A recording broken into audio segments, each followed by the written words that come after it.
بہار شریعت ہے پیج 256.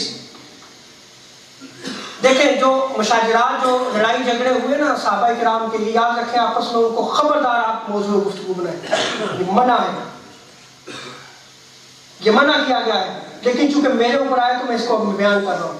لیکن وہ جو لڑائیاں حضرت مولا علی اور حضرت امیر معاویہ رضی اللہ عنہ کے بارے میں آپس میں ہوئی ہیں نا، اس میں اہل سنت و جماعت کا عقیدہ یہ ہے کہ مولا علی حق پر تھے اور حضرت امیر معاویہ رضی اللہ تعالیٰ عنہ سے اجتہادی خطا سرزد ہوئی.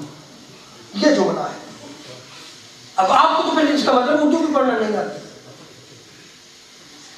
آپ یہاں میں فرماتے ہیں دوسری خطا منکر وہ خطا اجتہادی ہے جس کے سائے پر انکار کیا جائے گا، اس کی خطا باعث فتنہ ہے.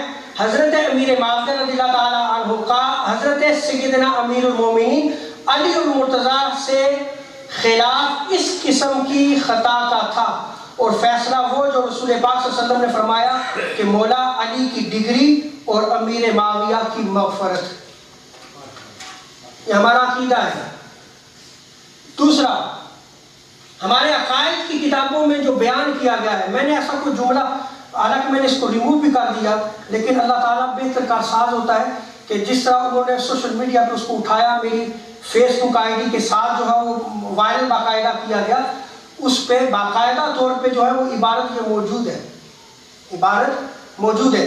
اب جو ہمارے عقائد کی کتابوں میں ہے، اب یہ ترجمہ جو ہے یہ حضرت مولانا مفتی یار محمد خان قادری جو یو کے میں موجود ہیں یا کہ نہیں موجود ہے، جانا ان سے پوچھ لیجیے گا. ترجمہ میں نہیں کروں گا، عربی بات پڑھ دیتا ہوں کسی کو شک نہ رہے. لم ينقل عن السلف المجتہدین والعلماء الصالحین جواز اللعن على معاویہ رضی اللہ تعالی عنہ واحزابہ لأن غایت امرہم البغی والخروج علی الامام وہو لا یوجب اللعن. یہ عربی بات ہے. ترجمہ جو ہے وہ یہ کیا گیا، بہرحال سب مجتہدین اور علماء صالحین سے سیدنا امیر معاویہ رضی اللہ تعالی عنہ اور ان کے گروہ پر لعن کرنے کا جواز منقول نہیں ہے، اس لیے کہ ان پر انتہائی الزام امام کے خلاف خروج اور بغاوت ہے. میرے الفاظ نہیں ہیں، آپ میرے اوپر جو وہ الزام لگا رہے تھے، آپ موجود ہیں، آپ ان سے جا کے پوچھ لیجیے، یہ ترجمہ انہوں نے کیا. اور یہ چیز لعنت کرنے کو واجب نہیں کرتی، یہ چیز لعنت کرنے کو واجب نہیں کرتی. سیدی اعلیٰ حضرت نے فتاوی رضویہ میں یہ 29 ہے، اس میں بھی آپ نے جو ہے وہ لکھا ہے کہ اہل سنت کے نزدیک حضرت امیر معاویہ رضی اللہ عنہ کی خطا اجتہادی تھی اور اجتہاد پر تان جائز نہیں ہے. ہم دفاع کرنے والے لوگ ہیں، یاد رکھیے گا. آگے دیکھیں، مشاجرات علی پہ یا مشاجرات صحابہ کرام کے حوالے سے آپ فرماتے ہیں کہ ہم اہل سنت ان میں حق جانب جناب مولا علی مانتے ہیں اور ان سب کو مورد لفظ بر غلط و خطا، میں وہی عبارت پڑھ رہا ہوں، میں اپنی بات نہیں نقل کروں گا، وہ حضرت اسد اللہ کو بدرجہ ان سے اکمل و اعلیٰ جانتے ہیں، مگر بئی ہما بے لحاظ احادیث مذکورہ کے ان حضرات کے مناقب و فضائل میں مروی ہیں، زبان طعن و تشنیع ان دوسروں کے حق میں نہیں کھولتے اور انہیں ان کے مراتب پر جو ان کے لیے شرع میں ثابت ہوئے رکھتے ہیں، کسی کو کسی پر ہوائے نفس فضیلت نہیں دیتے اور ان کے مشاجرات یعنی لڑائی جھگڑوں کو میں دخل اندازی کو حرام گردانتے ہیں.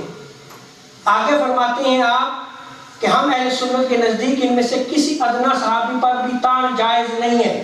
پھر اس کے بعد آپ سیدہ عائشہ صدیقہ رضی اللہ عنہا کے حوالے سے بیان کرتے ہیں، پھر اشر مبشرہ صحابہ کے حوالے سے بیان کر کے آخر میں آپ بیان کرتے ہیں کہ وہ جو لڑائیاں آپس میں ہوئیں ان میں رہے حضرت امیر معاویہ، تو ان کا درجہ ان سب کے بعد ہے، ان سب کے بعد ہے. آگے جا کے بس آخری بات کر رہا ہوں، ہم نے اپنے اماموں کو پڑھایا اور ہمارا تمسک ہے ان اماموں کے ساتھ۔ آگے جا کے فرماتے ہیں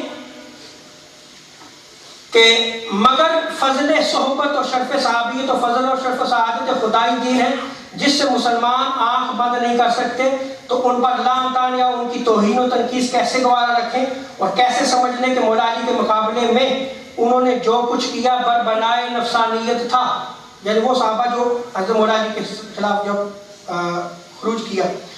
صاحب ایمان مسلمان کے خواب و خیال میں یہ بات نہیں آ سکتی۔ ہاں آگے کیا فرماتی ہیں؟ ہاں ایک بات کہتے ہیں اور ایمان لگتی کہتے ہیں، ہم تو بحمدللہ سرکار اہل بیت کرام کے غلامان خانہ زاد ہیں، مرسی خدمتگار خدمت گزار ہیں، ہمیں امیر معاویہ رضی اللہ تعالیٰ عنہ سے کیا رشتہ۔